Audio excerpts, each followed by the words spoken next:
Is your why for owning a home strong enough for the discipline required to follow through? Moving forward with the Dekker team. Moving forward together with the Dekker team.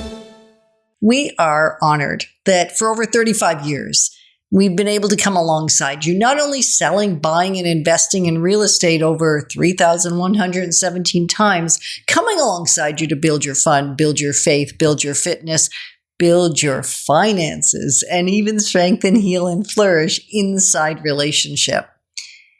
This segment, it's a discovery. It's a discovery for you. It's a discovery of you to think about. Is your why for wanting to own a home or wanting to own the next home, or even we'll borrow a little bit from down the road investing, is your why for doing it strong enough to carry you through the discipline that's going to be required?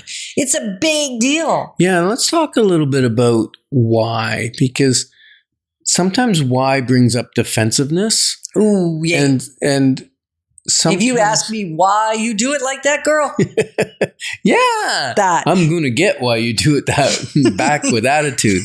Right. That's not going to work, right? So our why, you're right, often comes across if you ask somebody, try it with your spouse, try it with your friend, try it with your business associate. Why did you do it that way? No, I promise you, it's not going to go well. But if you said, right, what's important to you about doing it that way? Right. It's more curious. And I think when you say, what's your why, you're really saying, what's important to you? Right. And when you really, really, really dig down, and we are masters at helping people dig down in their why. Including each other. Yeah. And sometimes those the closest to you are the absolute hardest to work through things like this. But finding your deep down why. And another way, right. Sorry, go ahead. I am cutting you off. No, that's fine. Go ahead. Purpose. The purpose for doing the thing that you want to do. The purpose for owning, or the rationale. The rationale, yeah. The why, the motivation, the purpose, the calling. Like, why does it matter? What's important about it? Getting clear on that will, if you can become that, it will sustain you when it gets hard.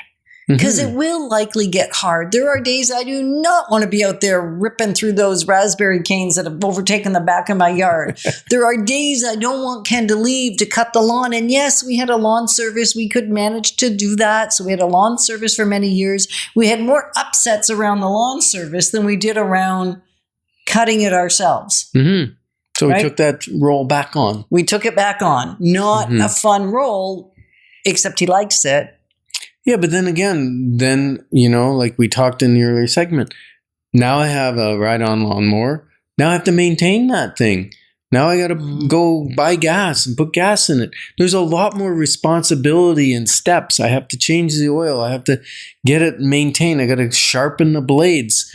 There's responsibility there. When I was just paying someone to do it, they did all that in the background. I didn't see it happening. It was very good. So knowing why.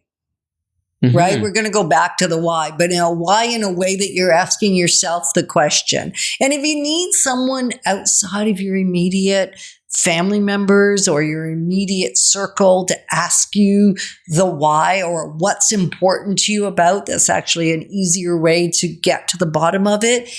Our clarity call can do that. In about 10 minutes, we can get you to the point where you actually know the heart of the matter. There's the other way to say it. What's the heart behind it all? It's not the logical stuff. The logical stuff is on the surface.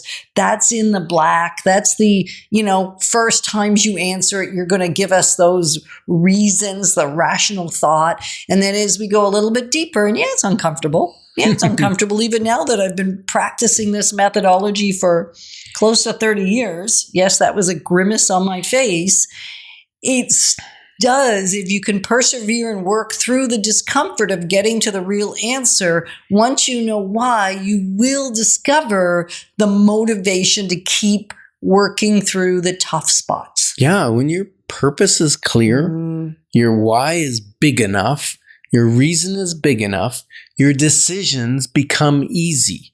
It's eat out for I don't know, for two of us, like $60 to $100 to eat out, right? So it's either eat out or spend $20 at the grocery store and make our own dinner. Sometimes it's just easier to eat out or more fun. Truth is, if you have a big why, like I'm saving for the down payment for my house, it becomes easy to, I'm going to make my own coffee and take it instead of going to Starbucks.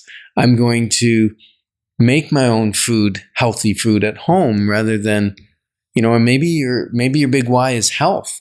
And you know that when you eat out, it's difficult to buy healthy food compared to buying fruits and vegetables and things like that and bringing them home and preparing them. Right. And ultimately, what we're attempting to get across here is as you get clear on your why, you become a different version of you. And as you become a different version of you, you get prepared for what's next. Because the version of me that's here today isn't prepared for potentially and likely what's next for me down the road. Mm-hmm. Yeah, absolutely. Am I making sense? Can you unpack that so it makes sense to the person listening, not just to me? The person you be, you have to become the person. The change starts within. And then you attract and are able to handle what God or whatever you want to say brings into your life or you're ready for, right? Like, how do I maintain things now? How do I clean things now? How do I put things away in their place? These are all questions about what the future looks like in a new home. Like, do I budget for the future? Do I budget for future problems and do I budget for future purchases? Right.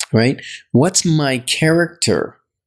Because, owning a home is powerful. And when you are your best version of you, then the right home will be there for you. You'll be able to purchase the right home for you.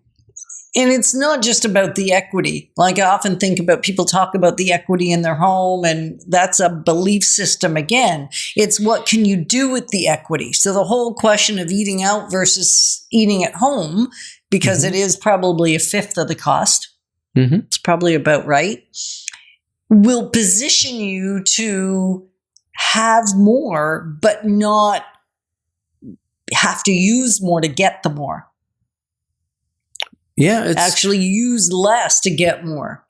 Yeah, it's around harmony because, if looking at what your values are and what's important. Like back to why. When your values are clear, your decisions are easier.